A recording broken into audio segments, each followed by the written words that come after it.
Okay, lesson 5 has two alternative titles. It could be called the motor effect, or it could be called current carrying wires in external magnetic fields. We'll see why at the end of the lesson. So in the last lesson, we learned about charged particles moving through external magnetic fields. We know how to find the force on the charged particle using the third hand rule, and we also know how to calculate the size of that force using Fm equals QVB.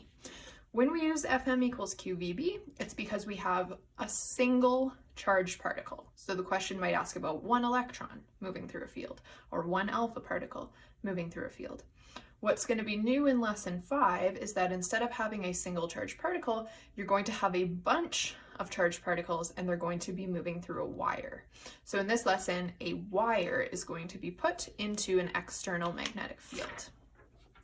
When we are figuring out the direction of the magnetic force on the wire, it's still the third hand rule. So whether it's a single charge or a wire, either way it's the third hand rule, which is this one here where you hold your hand flat.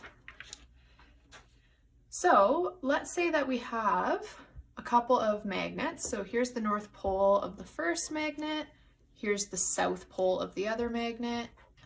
Okay, and so because we have magnets, we can draw in a magnetic field. Remember, the magnetic field goes out of the north into the south. So these blue arrows are B. Now, if I put a wire inside of the magnetic field, so this red thing is a wire, if there are electrons flowing through that wire, then the wire is going to experience a magnetic force. Remember that the magnetic force can also be called the deflecting force.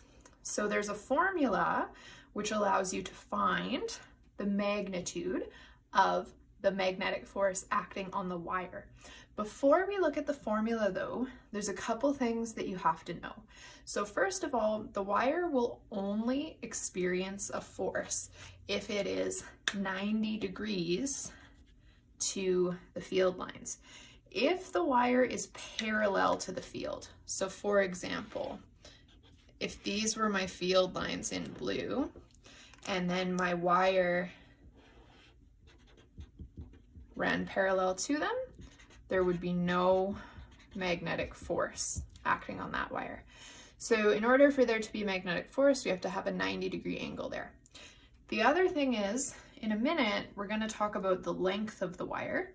You only care about the length of the wire that's actually inside the magnetic field.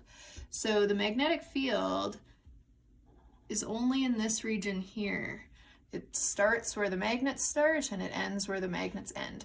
So the length of the wire that we care about would just be the length that's actually caught in between these dotted lines. Okay, so L is whatever that length there is. So here's the formula. So Fm is the magnetic deflecting force in newtons. You can see there's absolute value bars around it, so this formula will only give you the magnitude. You will have to find the direction using your hand rule. I is the current running through the wire in amps. L is the length of the wire within the magnetic field, and then B is the magnetic field strength. This is the external field. So it's the magnetic field strength coming from the bar magnets, not from the wire itself. Okay, so example 1, a 5 centimeter wire feels 0.023 newtons of force out of the page in a 1.25 Tesla magnetic field. What is the magnitude and direction of the current in the conductor?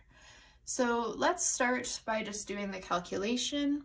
So Fm equals, now I usually write it this way, BIL, because then I can remember Fm is equal to Bill. It's the same formula as on the previous slide though.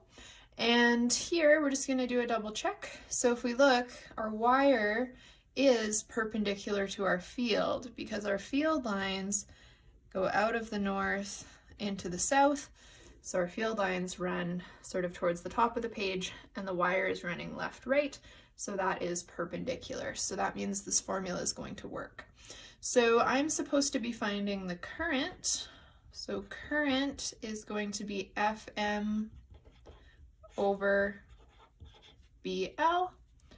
And I like to write the L sort of loopy, almost like it's in cursive, just so that I don't mix up I and L because they look very similar. So I have 0.023 newtons of force over B, which is 1.25 Tesla, over L, which is 5 centimeters. Now when you're using this formula, always use standard units. So we're going to write that as 0.05 meters. So 0.023 over 1.25 times 0.05, and that gives me 0.368. And it's a current, so this is going to be measured in amps. And I do only want 2 significant digits because the length there only had 2, so I'm just going to round to 0.37 amps. Okay, so that's the magnitude of the current. Now I need to find the direction of the current. Now we know that it's electrons that flow through wires, so when we do this we need to use our left hand. Okay, and we need to point our fingers in the direction of B. So B is going towards the top of the page, okay, and the magnetic force is out of the page. So I need to point my fingers to the top of the page, and my palm needs to point away from my piece of paper. So how I have my hand right now is good. Now my thumb will tell me the direction of the electron flow. So since my thumb is pointing to the left, the electron flow here must be to the left. So I'll just write in left. And there we go. All right, so the idea that a wire with electrons running through it will experience a force in a magnetic field is actually how motors work. So this is a picture of a very, very simple motor. So we have a battery in the middle.